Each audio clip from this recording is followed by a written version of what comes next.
Hi, and guys, you're watching Good with Aris and Bharat. So, welcome to yet another episode of Iconic Matches. என்னடா ரொம்ப நாள் கழிச்சு iconic மேட்சஸ்லாம் வந்திருக்கீங்க அப்படின்னு சொல்லிட்டு எதிர்பார்ப்பீங்க.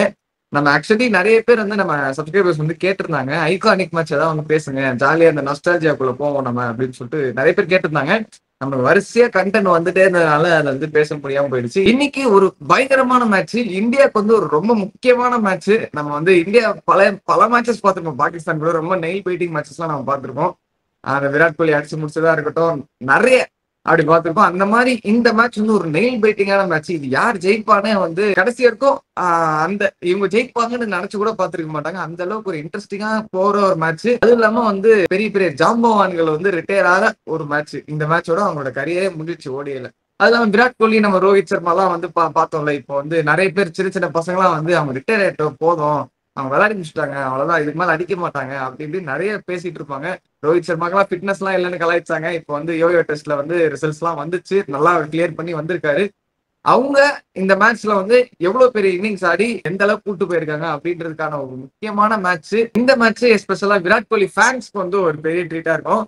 இது ஏன் சொல்றேன்னா, நம்ம இத்தனை நாள் வந்து விராட் கோலி ஃபாதர் ஆஃப் பாகிஸ்தான் நம்ம பேசிட்டு இருந்திருப்போம். உண்மையான ஃபாதர் ஆஃப் த பாகிஸ்தான் கோட்டட் இன்னிங்ஸ் இந்த மேட்ச்ல நீங்க பாப்பீங்க. ஒரு சிறப்பான சம்பவம். இந்தியா வர்சஸ் பாகிஸ்தான் 2012 ஏசியா கப்ல நடந்த ஒரு மேட்ச்ங்க. சோ அந்த மேட்ச் பத்தி நம்ம வந்து இன்னைக்கு பேச போறோம். அந்த மேட்ச் நாங்க ஏன் ரொம்ப முக்கியமான மேட்ச் அப்படின்னு சொல்றோம்னா, இந்த மேட்ச் தான் வந்து நம்ம ஃபைனல்ஸ் போறதுக்கான ஒரு டிசைடர். பங்களாதேஷ்ல நடக்கிற ஒரு ஏசியா கப் 2012 நடக்குது. அதுவும் இது வந்து டாக்கால நடக்கிற ஒரு மேட்ச். ஓகேங்களா? இந்த மேட்ச் இப்போ நம்ம ஜெயிச்சிட்டோம்னு வச்சுக்கோங்க, அடுத்த மேட்ச் வந்து பங்களாதேஷ் ஸ்ரீலங்கா ஆடுவாங்க. அதுல பங்களாதேஷ் வந்து தோத்துட்டாங்க அப்படின்ற பட்சத்துல நம்ம வந்து உள்ள போயிடும், ஃபைனல்ஸ்க்கு போயிடும். சோ இது மாதிரி ஒரு நெயில் பைட்டிங்கான ஒரு மேட்ச். முக்கியமா அது பாகிஸ்தான் கூட வந்து நமக்கு அமைஞ்சிருக்கும். சோ அது ஸ்டார்ட் பண்றாங்க. பாகிஸ்தான் வந்து டாஸ் ஜெயிச்சு பேட்டிங் எடுக்கிறாங்க. ரெண்டு டீம்ல சேஞ்சஸ் என்னன்னு பாத்தீங்கன்னா, பாகிஸ்தான் வந்து வஹப் ரியாஸ் வந்து சஃப்ராஸ் அகமதை ரீப்ளேஸ் பண்ணிட்டு உள்ள விளையாட வராரு. ஒரு பவுலிங் ஆப்ஷனா வந்து பாகிஸ்தான் எடுத்துட்டு வராங்க.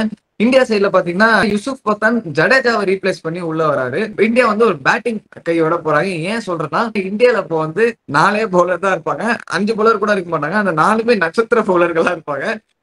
சில பவுலர்ஸ்ல அது நல்ல பவுலர்ஸ் தான். ஆக்சுவலி அவங்களோட ஃபார்ம் டிப்பாக வந்து ஓவர் டேஸ் அவங்க வந்து ரொம்ப முக்கியமாயிட்டாங்க. அந்த மாதிரி அசோக் டெண்டா, பிரவீன் குமார், இர்ஃபான் பத்தான், ரவி அஸ்வின், இவங்க 4 பேர் தான் நம்ம பவுலர்ஸ். இதை தாண்டி வந்து அந்த 5வது பவுலர் ஸ்லாட்டை ஃபில் பண்றதுக்கு வந்து ரோஹித் சர்மா, சச்சின் டெண்டுல்கர், யூசுப் பத்தான், இவங்க 3 பேர் வந்து பவுலிங்.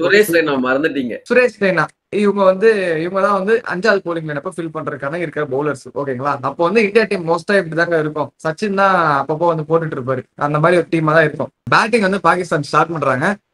நாசிர் ஜம்ஷித்தும் ஹஃபீஸும் உள்ள வராங்க. பவுலிங் வந்து நம்மளுக்கு வந்து பிரவீன் குமார் ஸ்டார்ட் பண்றாங்க. மேட்ச் ஸ்டார்ட் ஆனோடனே ஓகே, விக்கெட் பிரேக் த்ரூ தான், ஒரே மாசம் தான் அப்படின்னு சொல்லிட்டு அவர் போடுற ஸ்விங்லாம் அப்படிதான் இருந்துச்சு. பிரவீன் குமார் பார்த்தா இவங்க ஆப்போசிட்ல என்கவுண்டர் பண்றவங்க போட்டு பேட்டி அடிக்கிறாங்க. நீ எப்படி போட்டாலும் அடிப்பன்ற மாதிரி அவங்க வந்து ஒரு டீசெண்டா ஒரு 500ல விளையாடிட்டு இருக்காங்க. ஸ்டார்டிங்ல இருந்து அப்படியே விளையாடிக்கிட்டே இருக்காங்க. ஒரு 15 ஓவர் தாண்டுதுங்க, ஒண்ணுமே நடக்கல. அவங்க தான் பேட்டிங் ஆடி நல்லா ஒரு ஸ்ட்ராங்கா இருக்காங்க. 90+ ரன்ஸ் அடிச்சுட்டாங்கன்னு வச்சுக்கோங்களேன். அதுக்கப்புறம் 17வது ஓவர் வந்து நம்ம சச்சின் டெண்டுல்கர் வராரு. ஒரு 6th போலிங் ஆப்ஷனா இல்லாம ஒரு 5th போலிங் ஆப்ஷனாவே சச்சின் டெண்டுல்கர் வந்து அப்ப போடுறாரு. அஸ்வின் கூட போடல. அப்போ ஒரு 3 பவுலர் ஃபாஸ்ட் பவுலர்ஸ் எல்லாம் முடிச்சுட்டு உடனே டெண்டுல்கருக்கு வந்து போலிங் கொடுக்குறாரு நம்ம டோனி. அவர் போடுறாரு. 17th ஓவர்ல வந்து ஒரு காட்டன் பால் சான்ஸுங்க. கரெக்டா இப்படி வைக்கிறாரு. பால் வந்து அவர் கையில பட்டு அவர் கை இன்ஜுரி ஆகி அதுக்கப்புறம் வந்து Sachin Tendulkar walks to the pavilion. அவர் இன்ஜுரியோட போயிடுறாரு. அடுத்த 33 ஓவருமே வந்து அவர் ஃபீல்டிங்கே பண்ணல. அவர் பேட்டிங் வருவாரா இல்லையா அப்படின்றதே ஒரு சந்தேகம் ஆயிடுச்சு. இந்தியன் ஃபேன்ஸ்க்குலாம் ஐயோ என்னடா இவங்க விக்கெட்டு போக மாட்டேங்குது, ரன்னும் போயிட்டு இருக்கு, பேட்டிங் ஆடவும் சச்சின் டெண்டுல்கர் இல்லையா, அவ்வளவுதான் முடிஞ்சு போச்சு அப்படின்னு சொல்லிட்டு ஒரு ஆழ்ந்த சோகத்துல போயிட்டே இருக்கும்போது 25வது ஓவர் தான் நம்ம அஸ்வின் வந்து உள்ள வராரு. என்னடா 25வது ஓவர் தான் அஸ்வின் எடுத்துன்னு வரீங்களா, அவ்வளவு பெரிய போலிங்ல என்ன பண்ணலாம் நினைக்காதீங்க. அப்போ வந்து டோனி வந்து ஒரு டிஃப்ரெண்ட் ஆஃப் சாய்ஸஸ் வந்து வச்சிருந்தாரு. அஸ்வின் வந்து கொஞ்சம் பேக் பண்ணி வச்சிருந்தாரு. அஸ்வின் வந்து என்னதான் வந்து ஒரு 6வது 7வது போலரா போட்டாலுமே வந்து அவர் தான் வந்து 10 ஓவர் முடிச்சிருப்பாரு 4th போலரா. சோ அந்த அளவுக்கு அஸ்வின் கண்டினியூஸா போட்டுனே இருந்தாருன்னு வச்சுக்கோங்களேன். அஸ்வின் வராரு. 2 பேருமே சாலிடா விளையாட்டு இருக்காங்க.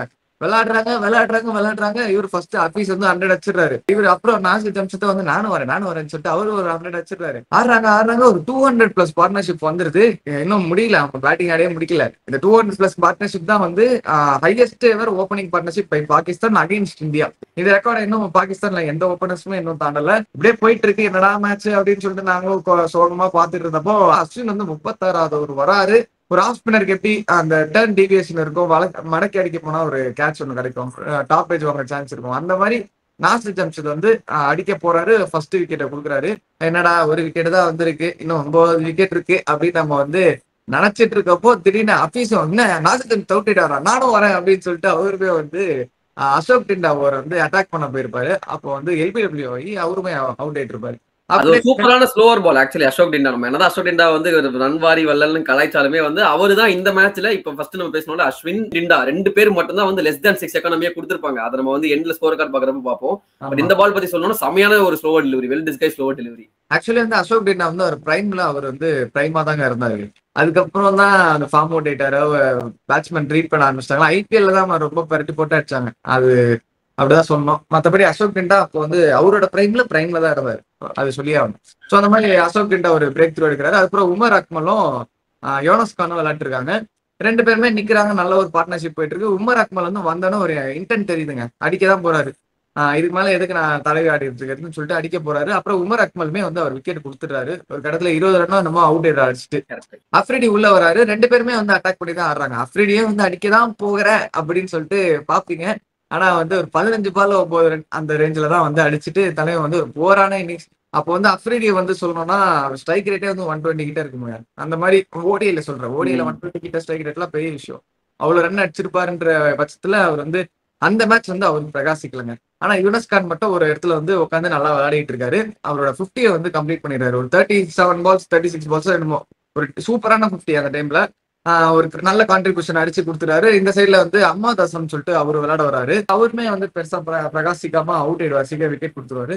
அவர் வந்து இப்ப ரீசெண்டா வந்து எம்எல்சில எம்ஐ விளையாட்டு அம்மா தாசாம், நீங்க வந்து பாத்தீங்கன்னா தெரியும். சோ எஸ், அவரு விக்கெட் போனதுக்கு அப்புறம் மிஸ்பாக் வராரு. யுனஸ்கானும் வந்து அப்போ வந்து நல்லா விளையாடிட்டு இருந்த யுனஸ்கான் அவரோட விக்கெட் கொடுக்குறாரு. அந்த விக்கெட் கொடுத்த சம்பவம் தான் வந்து ஒரு பயங்கரமான சம்பவம். கவர்ஸ்ல இப்படி தூக்கி அடிக்கிறாரு பால, நம்ம கண்டிப்பா நின்னா பிடிக்க முடியாது அந்த கேட்ச. ஒரு பின்னாடி போய் பிடிக்கணும், ஆனா அதுக்கேற்ற மாதிரி டைமிங்கும் இல்ல.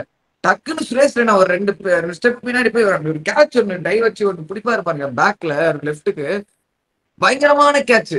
அந்த டைம்ல ஜாட்டி ரோச் அந்த மாதிரி ஒரு கேட்ச் பிடிச்சி நான் பார்த்திருக்கேன். சுரேஷ் ரெய்னா ஒரு நல்ல ஃபீல்டர் நமக்கு தெரியும், ஆனா எக்ஸ்ட்ராடினரி ஃபீல்டரான தருணம் அந்த கேட்ச் நான் பார்த்தோன்னே அவர் பெரிய ஃபேன் ஆயிட்டார். ஃபீல்டிங்ல இவ்வளவு பெரிய ஃபீல்டர் நம்ம வந்து சிஎஸ்கே வந்து விட்டுட்டாங்களேப்பா இவ்வளவு சீக்கிரமா அப்படின்னு சொல்லிட்டு எனக்கு ரொம்ப கஷ்டமா. இதெல்லாம் தேவையில்லாத சரிங்களா? இது மட்டும் இல்ல, ஆக்சுவலி அடுத்த ஓவர்ல இன்னொரு கேட்ச் அமதாசாம் கேட்ச் விராட் கோலி ஒன்று பிடிப்பாரு. அதுவும் செம்மையான ஒரு ஸ்கையர், அதுவும் சூப்பரா வந்து ஜட்ஜ் பண்ணி பிடிச்சிருப்பாரு கடைசியில. ரைனா பிடிச்ச கேட்ச் ரொம்ப கஷ்டங்க, சில பேராலதான் பிடிக்க முடியும் அந்த கேட்ச் எல்லாம். இப்போ கிளென் பிலிப்ஸ் பிடிக்கிறாருல கேட்ச், அந்த மாதிரி ஒரு கேட்சுங்க. அதுக்கப்புறம் மிஸ்பாகுல்லாக்கும் உமருக்குள்ளும் விளையாட்டு இருக்காங்க, முடிச்சிடறாங்க மேட்ச. ஒரு 5 ரன் அடிக்கிற மிஸ்பாகுல்லாக்கு ஒரு பயங்கரமான ஸ்டார்ட்டுக்கு அப்புறம் ஒரு ஓகேஷான ஒரு எண்டிங்னே சொல்லலாம். 329 for 6 ஒரு டோட்டல் வந்து பாகிஸ்தான் முடிக்கிறாங்க. 330 டார்கெட்டை வைக்கிறாங்க, இமாலய டார்கெட். அது ஏன் இமாலய டார்கெட் நான் சொல்றேன்னா, டாக்கால ஒரு பவுலிங் பிட்ச் நீங்க வந்து 330 அடிக்கிறதெல்லாம் வந்து கனவுலே யாருமே நினைச்சு பார்க்க மாட்டாங்க ஓடிஐ மேட்ச்ல எல்லாம். அது வந்து டப்புன்னு விக்கெட் போயிடும். நம்ம பங்களாதேஷ்குலாம் டூர் போகும்போது நீங்க பாத்துருப்பீங்க நிறைய மேட்ச். அந்த மாதிரி ஒரு பிட்ச்ல எப்படி இவங்க அடிச்சாங்க, பிட்ச் சரியில்லையா, பவுலர் சரியில்லையா, பேட்ஸ்மேன் சூப்பரா இருக்கிறாங்களாங்க, எதுவுமே நமக்கு தெரியல. அப்படி ஒரு பசிட்டா இருக்கும் போது சச்சின் டெண்டுல்கர் விளையாடுவாரா இல்லையா அப்படின்ற ஒரு கேள்வி எல்லாம் இருந்து தருணத்துல ஒரு ஒரு இடி மாதிரி வந்துச்சுங்க அந்த 330 டார்கெட்டு. ஓகேங்களா? இதுல வந்து குறிப்பிட்டு சொல்லணும்னா நாசிர் ஜம்ஷத்தும் முகமது ஹாஃபிஸ் வந்து 105 அடிச்சிருப்பாரு. நாசிர் ஜம்ஷத் வந்து 114 அடிச்சிருப்பாரு. அவங்க 2 பேருமே சேர்ந்து 224 பார்ட்னர்ஷிப் கொடுத்து highest ever opening partnership for Pakistan. நம்ம முன்னாடியே சொன்ன மாதிரி இந்தியாக்கு அகேன்ஸ்டா இப்ப வரைக்குமே அதான் வந்து இருக்கிறதுலே ஹையஸ்ட் பார்ட்னர்ஷிப். ஓகேங்களா? இப்படி ஒரு ஐகானிக்கான இன்னிங்ஸ் வந்து பாகிஸ்தான் வந்து கொடுக்குறாங்க. ரிட்டர்ன் வந்து அதை இந்தியா எடுக்கிறாங்களா, எடுத்தா எப்படி எடுக்கிறாங்க அப்படின்றத நம்ம இப்ப பார்க்க போறோம்.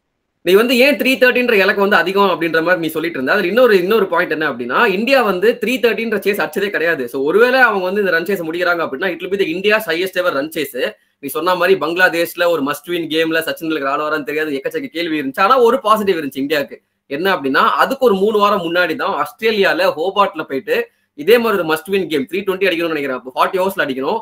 அந்த மேட்சை விராட் கோலின்ற ஒரு நபர் வந்து introduce himself into the form நிறைய பேருக்கு தெரிஞ்சிருக்கும். லசித் மலிங்காவெல்லாம் புரட்டி போட்டு அச்ச ஒரு தருணம் சரிங்களா? அந்த மாதிரி ஒரு 40 ஓவர் 36 ஓவர்ல வந்து சேஸ் பண்ணிருப்போம் அந்த 320 டார்கெட்டை. அது முடிஞ்சு 3 வாரத்திலே வந்து இந்த மேட்ச் நடக்குது அப்படின்றப்போ 330 ஒரு டார்கெட் ஆடான வந்து ஒரு சைட்ல இந்தியன் ஃபேன்ஸுக்கு வந்து இருந்தாலும் மனசுக்குள்ள பக்கம் தான் இருந்துச்சு. ஏன்னா சச்சின் டெண்டுல்கர் ஆடுவாரான்ற ஒரு கேள்வி நம்ம வந்து வச்சிருந்தோம்ல. சச்சின் டெண்டுல்கர் ஆட வராருங்க. ஓப்பனிங் வந்து கம்பீரும் சச்சினும் வந்து ஓப்பனிங் ஆட வராங்க. வந்த உடனே கம்பீர் வந்து ஃபேஸ் பண்றாரு. லெஃப்ட் ஹேண்டர் பார்த்த உடனே ஆப்போனன்ட்லாம் வந்து எடுத்த உடனே ஆஃப் ஸ்பின்னர் கொண்டு வந்துருவாங்க. இது இந்த அது ஒரு பழக்கம் தான் வச்சுக்கோங்களேன். லெஃப்ட் ஹேண்டர் இருக்காங்களா, உடனே ஒரு ஆஃப் ஸ்பின்னர் பார்ட் டைமரை கூட்டுவான்னு சொல்லிட்டு முகமது ஹஃபீஸ் வந்து அப்போ வந்து செஞ்சுரி அடிச்சிருந்தாரு. அவர் வந்து போலிங் போடவும் வராரு. ஃபர்ஸ்ட் பால் டாட் வைக்கிறாங்க. செகண்ட் பாலே வந்து பாத்தீங்கன்னா கம்பீர் வந்து அக்ராஸ் ஆட போயிட்டு LBW ஆறாரு ஹஃபீஸ் கிட்ட. ஆரம்பமே அலக்கழிப்பா இருக்கு. 0 for 1ங்க. 330 டார்கெட்ல 0 for 1. கௌதம் கம்பீர் வந்து நடந்து போறாரு திரும்ப பெவிலியனுக்கு. போங்க, ஒரு ரன் கூட அடிக்காம விக்கெட்டை கொடுத்துட்டு, அதுவும் 330 ரன். சரி பாப்போம் என்ன நடக்குது அப்படின்னு சொல்லிட்டு தான் பாத்துக்கிட்டு இருந்தோம். அது மட்டும் இல்லாம ஹரிஸ் ஒரு விஷயம் சொல்ல மாட்டோம். நம்ம வந்து 8 பவுலர் வந்து யூஸ் பண்ணிருந்தோம் சரிங்களா. அதுல வந்து பவுலிங் போடாத 3 ஆளு, ஒன்னு தோனி, இன்னொன்னு கோலி, இன்னொன்னு கம்பீர். ஆக மொத்தம் கம்பீர் இந்த மேட்ச்ல ஒண்ணுமே பண்ணல. அவர் வந்து பேட்டிங்லயும் டக் விட்டு பவுலிங்கும் போடல அப்படின்றப்ப அவர் கிளம்பிட்டாரு. மீன்வைல் ஹஃபீஸ்க்கு வந்து ஒரு கோல்டன் மேட்ச் கண்டினியூ ஆயிட்டே இருக்கு. செஞ்சுரி மட்டும் அச்சது மட்டும் இல்லாம இப்போ ஒரு விக்கெட் எடுத்திருக்காரு. ஆனா சர்ப்ரைசிங்லி அவர் அடுத்து கண்டினியூ பண்ணல. இதுதான் அவர் போட்ட ஃபர்ஸ்ட் ஓவர். அதுக்கப்புறம் வந்து அவர் அட்டாக் விட்டு சர்ப்ரைஸ்ன்றதை தாண்டி ஹஃபீஸ்க்கு வந்து எப்பவுமே அந்த ஃபர்ஸ்ட் ஓவர் போடுற பழக்கம் இருக்கு. அந்த நியூ பால் கொடுத்துருவாங்க ஹஃபீஸ்க்கு எப்பவுமே. ஏதாவது ஒரு ட்ரிஃப்ட் ஆகும் அப்படின்னு சொல்லி ட்ரை பண்ணுவாங்க. மத்தபடி அதுக்கு பிறகு கொடுக்க மாட்டாங்க, அச்சிருவாங்க போட்டு. ஆமா, 2 ரைட் ஹேண்டர் வேற அப்படின்றப்போ கோலி வராருங்க. நம்பர் 3ல வந்து விராட் கோலி இஸ் பேக். சோ வந்து நம்ம முன்னாடி சொன்ன மாதிரி அந்த ஆஸ்திரேலியால அவ்வளவு ஒரு சூப்பரான ரன்ஸ் அடிச்சிருக்காரு. Father of cricket is future of cricket அப்படின்னு 2 பேர் வந்து கிரீஸ்ல இருக்காங்க. சச்சின் அண்ட் கோலி 2 பேரும் சூப்பரா ஆரம்பிக்கிறாங்க. செமையா வந்து ஸ்டார்ட் பண்றாங்க. கோலிக்கு வந்து ஒரு எட்ஜ் பட்டு தான் 4 போகுது. ஃபர்ஸ்ட் 4.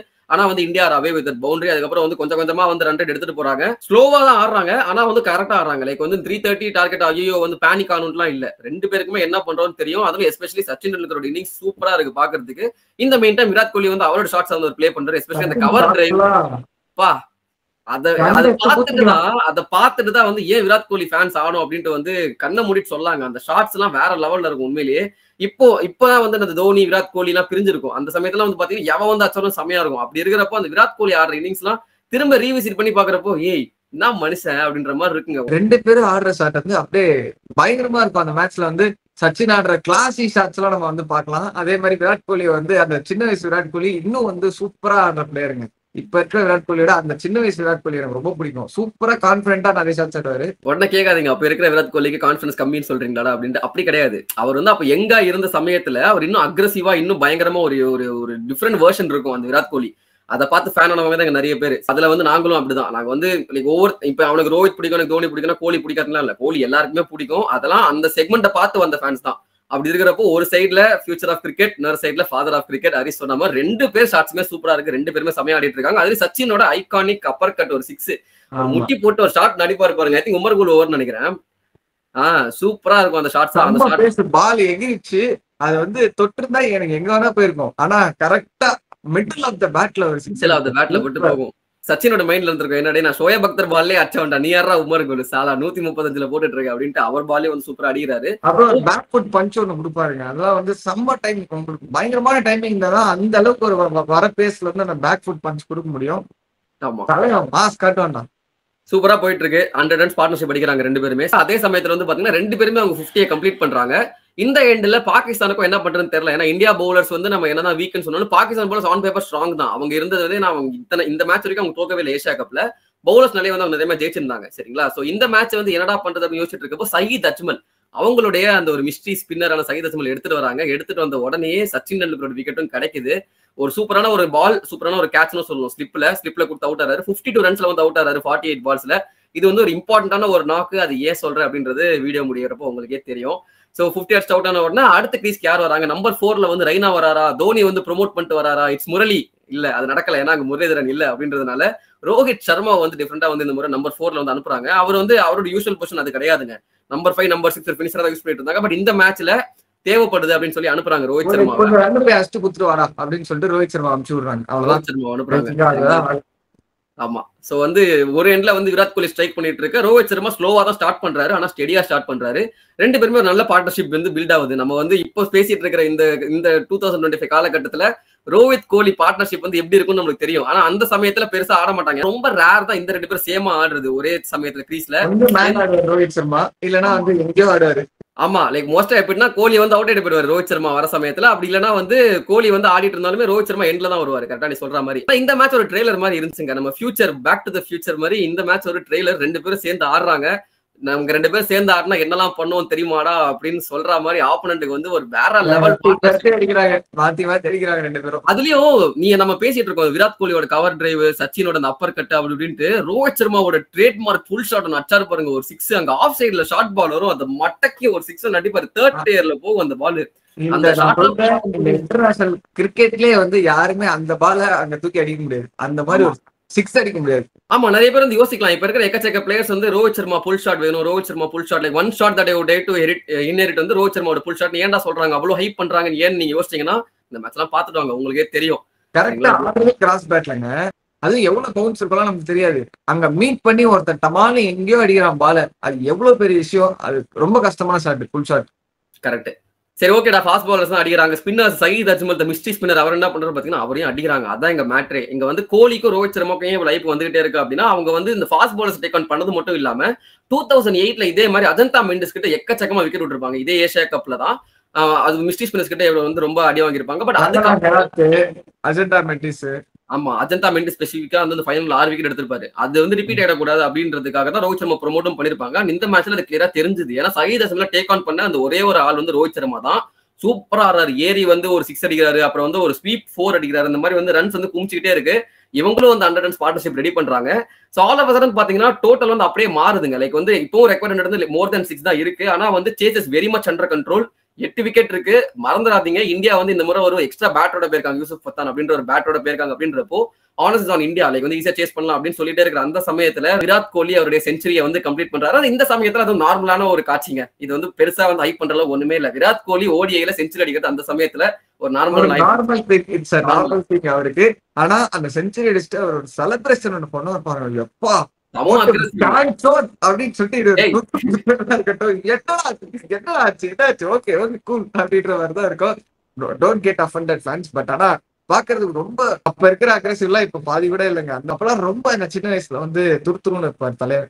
ரோஹித் சர்மா அவரோட 50 கம்ப்ளீட் பண்றாரு. இந்த பக்கம் பாத்தீங்கன்னா விராட் கோலி ஆக்சிலேட்டர் பெடல்ல இருந்து கால் எடுத்தாரா அப்படின்னு பாத்தீங்கன்னா ஆக்சிலேட்டர் பெடல்ல இருந்து கால் எடுக்கல, அவர் பாகிஸ்தான் தான் போட்டு பெடல் எடுக்கிறாரு. போட்டு பொட்டி அடிச்சிட்டு இருந்தா அவரு ஒரு கட்டத்துல வந்து சூப்பரான ஒரு ஷாட் நடிப்பார். உமர் குல் பால் நடிக்கிறேன், ஒரு கவர்ஸ் அந்த ஒரு 6 நடிப்பாரு பாருங்க, அப்படியே லாஃப்டட் கவர் டிரைவ் ஒரு லாங் ஆஃப் மேல பாப்பா அந்த ஷாட்லாம் வேற லெவல்ல இருக்குங்க. அதை பார்த்துருப்பா சச்சின் ட்ரெஸ்ஸிங் ரூம்ல இருந்து. அதை பார்த்துட்டு தான் அந்த மேட்ச்க்கு அப்புறம் பெரிய முடிவு ஒன்று எடுத்திருப்பாரு. Okay, the future is clear அப்படின்னு சொல்லிட்டு அதெல்லாம் வரும் சரிங்களா, அதெல்லாம் வந்து பார்ப்போம். அந்த 6 அடிச்சுட்டு அடுத்த ஒரு 4 அடிச்சுட்டு அவரோட 150 வந்து விராட் கோலி கம்ப்ளீட் பண்றாரு.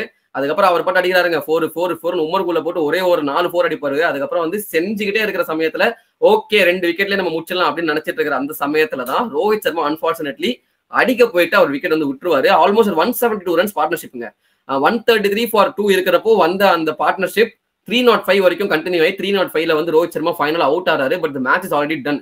25 to win from 30 balls ஒன்னும் இருக்கு. அப்போ வந்து மேட்ச் அதுக்கப்புறம் முடிஞ்சிச்சு சரிங்களா. இருந்தாலும் வந்து முடிக்கணும்ல, முடிக்கிறதுக்கு ஆள் வேணும்ல. அப்போ வந்து தோனி வந்தாரான்னு கேட்டீங்கன்னா வரல. நானும் தோனி தான் எதிர்பார்த்தேன். எப்பவுமே வந்து இந்த சமயத்துல தோனி வந்து கடைசியில பினிஷிங் பண்ணுவாரு. இந்த தடவை தோனி வரல, ரெய்னா வந்து அமுச்சு விட்டாங்க.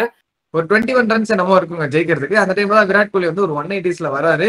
200 அடிப்பாரா அப்படின்னு சொல்லிட்டு ஃபேன்ஸ் எல்லாம் அவளா காத்துக்கிட்டு இருந்தப்போ ரைட்டா வந்து அதெல்லாம் நீ அடிக்க வேணாம் அப்படின்னு சொல்லிட்டு அவர் வந்து ஒரு 2 4 டப்புன்னு அடிச்சு அவர் கனவு வந்து கலைக்கிற மாதிரியே ஒரு இன்னிங்ஸ் ஆடி அவர் டக்குனு முடிச்சிடலாம் மேட்ச் அப்படின்னு சொல்லிட்டு பிளான் பண்ணி ஆடி இருப்பாரு. ஆமா, சோ வந்து விராட் கோலி கரெக்டா 183 இருக்கிற சமயத்துல ஒரு பால் உமர் குல் போடுற பால்ல வந்து அவர் அடிக்க போயிட்டு கேட்ச் லீடிங் எட்ஜ் போட்டு கேட்ச் கொடுத்து அவுட் ஆயிடுறாரு. ஒரு அமேசிங்கான ஒரு innings unfortunately comes to an end.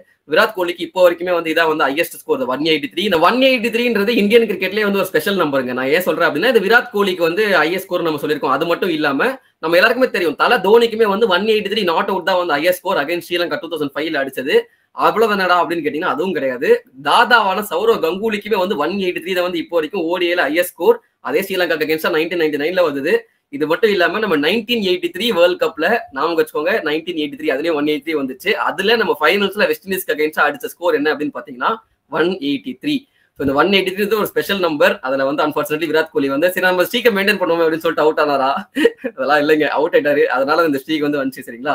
Our out ஆனதுக்கு அப்புறம் கடைசியா தான் வந்து தோனி வந்து வராரு. மேட்ச் முடிஞ்சிருச்சு, ஜஸ்ட் வந்து 2 4 அடிச்சா வின் அப்படின்னு இருக்க சமயத்துல ரெய்னா வந்து அங்க ஒரு 4 அடிச்சு கடைசியில வந்து வைக்கிறாரு ஸ்ட்ரைக் வந்து தோனிக்கு வந்து வைக்கிறாரு. ஃபர்ஸ்ட் பால் தோனி ஆடுறாரு, ஒரு ஷார்ட் ஒன்று டிரைவ் ஒரு கவர் டிரைவ் ஒன்று ஆடி 4 அடிச்சு மேட்சை வந்து முடிச்சிடறாங்க. ஸோ இந்தியா ஒரு சக்சஸ்ஃபுல் ரன் சேஸ். நான் முன்னாடி சொன்ன மாதிரி இந்தியா வந்து இவ்வளவு சேஸ் பண்ணதே இல்லை. So India highest ever successful run chase அப்போ அந்த சமயத்து வரைக்கும் இதுதான் இருந்துச்சு. அதுக்கப்புறம் நம்ம 350 தான் சேஸ் பண்ணிருக்கோம். அதெல்லாம் டாக்கால விளையாடி பங்களாதேஷ்ல. ஆமா, ஐ திங்க் அது பங்களாதேஷ்ல second highest ever run chase நினைக்கிறேன். வேற ஏதோ ஒரு மேட்ச் வந்து 345 சேஸ் பண்ணாங்க ஏதோ ஒரு டீம். இது வந்து அதுக்கப்புறம் second highest ever ODI run சேஸா இருந்துச்சு. ஆக்சுவலி அதுக்கு முன்னாடி மேட்ச் வந்து நம்ம ஏசியா கப்ல கொஞ்சம் போரா தான் பெர்ஃபார்ம் பண்ணிருப்போம். பங்களாதேஷ்க்கே நம்ம தோத்துதான் வந்திருப்போம் இந்த மேட்ச். அதுவுமே ஒரு ஸ்பெஷலான மேட்ச். அது ஏன் ஸ்பெஷல்னு பாத்தீங்கன்னா, அந்த சச்சின் டெண்டுல்கர் இருக்காரு பாத்தீங்களா, அவரோட 100th செஞ்சுரியா இருந்தது. அப்ப நிறைய பேர் பேசுவாங்க அவர் செஞ்சுரி அடிச்சாலே தோத்துருவாங்க, 100th செஞ்சுரி அடிச்சா கண்டிப்பா தோத்துருவாங்கன்னு சொல்லி கண்டிப்பா தோத்துட்டோம். ஆனா அது ஒரு மித்துன்னு நம்ம வந்து பஸ்ட் பண்ணிருப்போம். அதுக்குன்னு ஒரு மித் பஸ்டர் வீடியோ போட்டிருக்கோம், பாக்கலாம், போய் செக் பண்ணிட்டு வாங்க. அதெல்லாம் சொல்லிருக்கோம் அவர் எத்தனை மேட்ச் 100 அடிச்சிருக்காரு, எத்தனை மேட்ச் நம்ம ஜெயிச்சிருக்கோம் அப்படின்னு சொல்லிட்டு. ஆமா, சோ இது வந்து நம்ம சக்சஸ்ஃபுல் ரன்சஸ். ஓகே, நம்ம வந்து ஜெயிச்சிட்டோம், சோ வந்து நம்ம ஃபைனல்ஸ்க்கு போயிட்டோம் அப்படின்னு கேட்டீங்கன்னா நம்ம போலங்க. நம்ம வந்து அந்த ஹோபார்ட் மேட்ச் பார்த்த மாதிரி தான், அங்கேயும் அதே மாதிரி தான் நம்ம வந்து சூப்பரா ஜெயிச்சிருப்போம். பட் அவர் ஃபேட் வாஸ் இன் அதனால ஆப்போனன்ட்ஸ் ஹேண்ட். அப்போ வந்து ஸ்ரீலங்கா வந்து தோக்கணும் அப்படின்ற மாதிரி இருந்துச்சு. அப்போ வந்து ஸ்ரீலங்கா அந்த மேட்ச் வந்து ஜெயிச்சுட்டு ஆஸ்திரேலியா அகைன்ஸ்ட் ஜெயிச்சுட்டு ஃபைனல்ஸ் ஆஸ்திரேலியா கிட்ட போய் ஆடுவாங்க. இந்த முறை வந்து ஸ்ரீலங்கா ஜெயிக்கணுமா இருந்துச்சு. அன்பார்ச்சுனேட்லி ஸ்ரீலங்கா பங்களாதேஷ் கிட்ட தோத்துருவாங்க. தோத்துட்டு Pakistan vs Bangladesh Asia cup finals போய் ஆடுவாங்க. ஸோ இதுதான் வந்து ஏஷியா கப், இந்த 2012 ஏஷியா கப்ல நம்ம ஆடின கடைசி மேட்ச். ஆனா ஒரு ஹிஸ்டாரிக் மேட்சா முடிஞ்சது. சரி, ஓகே, நம்ம வந்து ஸ்டார்டிங்ல சொன்னோம் ஒரு 3 பேருக்கு ஒரு கடைசி மேட்ச், ஒரு லெஜெண்டுக்கு கடைசி மேட்ச் அப்படின்னு. யாரா அந்த லெஜெண்ட் அப்படின்னு பாத்தீங்கன்னா வேற யாருக்கும் இல்லைங்க, நம்மளோட லெஜெண்ட், நம்மளோட master blaster, the god of கிரிக்கெட்டான சச்சின் டெண்டுல்கருடைய கடைசி ஓடிஐ மேட்ச் இந்த மேட்ச் தான். அது மட்டும் இல்லாம நம்ம பிரவீன் குமார் அண்ட் யூசுப் பத்தானுக்குமே வந்து தான் கடைசி மேட்ச். யூசுப் பத்தான் எதுக்கு இந்த டீம் மேட்ச்ல இருந்தாருன்னு தெரியல. அண்ட் நான் வந்து சொல்ல மாட்டேன், இந்த விராட் கோலி, ரோஹித் சர்மா ஒரே சமயத்துல வந்து ஆடினதே ரேருங்க கிரீஸ்ல அப்படின்னு சொல்லியிருப்போம்ல. அதே மாதிரி தான் இந்த யூசுப் பத்தான், இர்ஃபான் பத்தான் 2 பேருமே சேமா ஒரே மேட்ச்ல ஆடினதே ரேர் தான். ஒன்னு இர்ஃபான் பத்தான் இருந்தா யூசுப் பத்தான் இருக்க மாட்டாரு, இல்ல யூசுப் பத்தான் இருந்தா இர்ஃபான் பத்தான் இருக்க மாட்டாரு. 2 பேரும் சேர்ந்து ஆடின ஒரு ரேரஸ்டான மேட்ச் கடைசி மேட்சா வந்து முடியுது. ஏன்னா யூசுப் பத்தானுக்கு இதான் கடைசி மேட்ச். சச்சின் பத்தி பேசுறப்போ சச்சின் பாத்துருப்பாரு, ஓகே நம்மளோட ஃபியூச்சர் கிளியர்ப்பா, இந்தியாவுக்கு நம்ம ஆடினது போறோம், நம்மளுக்கு அடுத்த ஒருத்தர் வந்து அந்த பேட்டனை எடுத்துட்டு போறதுக்கு ஒரு ஆள் வந்துட்டாருன்னு சொல்லிட்டு ரோஹித் சர்மா ஆட ஆரம்பிச்சிட்டாரு. ரெய்னா இருக்காரு, விராட் கோலி இருக்காரு, யுவராஜ் சிங் இருக்காரு. யுவராஜ் சிங்கே விளையாடல இந்த மேட்ச் ஆக்சுவலி. யுவராஜ் சிங் வந்து ஆக்சுவலி அந்த ஒரு கேன்சர், அந்த சமயம் அவருக்கு அந்த கேன்சர் வந்து டயக்னைஸ் பண்ணி அந்த சமயத்துல வேர்ல்ட் கப் முடிச்சுட்டு அவர் ட்ரீட்மெண்ட் எடுத்துட்டு அந்த டைம் இது. ஆமா, யுவராஜ் சிங்கும் வந்ததுக்கு அப்புறம் எதுக்கு நம்ம ஆடணும் அப்படின்னு சொல்லிட்டு ஏசியா கப்போட போதுங்க ஓடின்னு சொல்லிட்டு அவர் ரிட்டையர் ஆயிட்டாரு. பிரவீன் குமார், யூசுப் பத்தானுமே வந்து கடைசி மேட்ச் வந்து அந்த மேட்ச் தான் ஆடுறாரு. பிரவீன் குமாருக்கு அப்ப தெரியாது இதான் வந்து அவர் ஆடக்கூடிய கடைசி மேட்ச் அப்படின்ட்டு. ஏன்னா அதுக்கப்புறம் வந்தவர் தான் வந்து புவனேஸ்வர் குமார், ஸ்விங் லெஜெண்ட். அவர் வந்ததுனால பிரவீன் குமாரோட பொசிஷன் கொஞ்சம் கொஞ்சமா வந்து பேக் ட்ராக் பண்ணிட்டாங்க. புவனேஸ்வர் குமார் இதுக்கு அடுத்த சீரீஸ் அகைன்ஸ்ட் பாகிஸ்தான் இந்தியாவில் நடந்த சீரீஸ் தான் சூப்பரா பர்ஃபார்ம் பண்ணதுனால அவர் வந்து மறக்கவே மாட்டேன், வாழ்க்கையிலே மறக்க மாட்டேன். அப்பதான் வந்து விளையாட்டு இருக்காங்க பாகிஸ்தானும் இந்தியாவும், ஒரு பயங்கரமான மேட்ச் சென்னையில தான். ஒரு நல்ல புவனேஸ்வர் குமார் நல்லா போடுவான் அப்படின்னு சொல்லிட்டு ஒரு எதிர்பார்ப்போட பாக்குறேன். ஃபர்ஸ்ட் பால் இப்படி வெல் ஆஃப் பண்றாரு முகமது ஹபீஸ், போல்டு. அது சென்னையில தான் நடக்கும். இந்த 220 தான் சேஸ் பண்ணுவாங்க. தோனி கஷ்டப்பட்டு செஞ்சுரி அடிச்சிருப்பாரு அந்த மேட்ச்ல. ஃபர்ஸ்ட் இதோட இது டிஃபெண்ட் பண்ணுவாங்கன்னு பாக்கும்போது கரெக்டா சொல்ற மாதிரி ஃபர்ஸ்ட் பால் விக்கெட் எடுத்தோடனே அப்பா future is clear. Praveen Kumar நீங்க போயிருங்க. பிரவீன் குமாரோட லைக் டு லைக் ரிப்ளேஸ்மென்ட் ஆகுது. அப்படி அவ்வளவு ஸ்பீட் இருக்கும் 2 பேருக்குமே. ஆமா, சோ இவரு அதான் கொஞ்சம் கொஞ்சமா அவர் ஃபியூச்சர் டெவலப் பண்ணதுனால பிரவீன் குமாரோட லாஸ்ட் ஓடிஐ மேட்ச் இது அமையுது.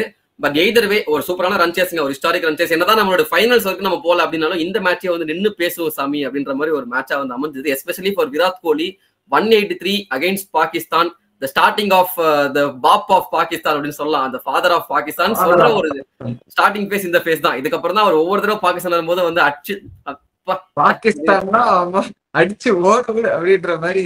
அதுக்கப்புறம் இர்ஃபான் பத்தான் ரிட்டையர் ஆனதுக்கு காரணம் வந்து அவர் ஊக்கா சப்ளை பண்ணல போல. அது வந்து இப்போ அவர் ரீசெண்டா ஒரு இன்டர்வியூல சொல்லியிருக்காங்க, நாங்க எதுவும் சொல்லல, எனக்கு நான் டோனிக்கு வந்து ஊக்கா கொடுக்குற பிளேயர்ஸ் தான் வந்து விளையாட வைப்பாரு, நான் ஊக்கா அவர் கொடுக்கல அதனால விளையாட வைக்கலாம் அப்படின்றது. அது நான் சின்னதா சொல்ல நினைச்சேன். அது எதுக்கு அவர் சொன்னாருன்னே தெரியல. என்ன பேசிருப்பாரு போல. சரி விடு, அதை நம்ம வீக்லி வீடியோல பாப்போம். இந்த வீடியோல வேணாம், நம்ம நெக்ஸ்ட் வீடியோல பார்ப்போம். ஓகேங்களா? சோ இந்த மேட்ச் நீங்களுமே வந்து அந்த நாஸ்டால்ஜியாக்குள்ள போயிட்டு ரசிச்சிருப்பீங்கன்னு நினைக்கிறோம். சோ இந்த மாதிரி நிறைய மேட்சஸ் நாங்களுமே எடுத்துட்டு வரோம்.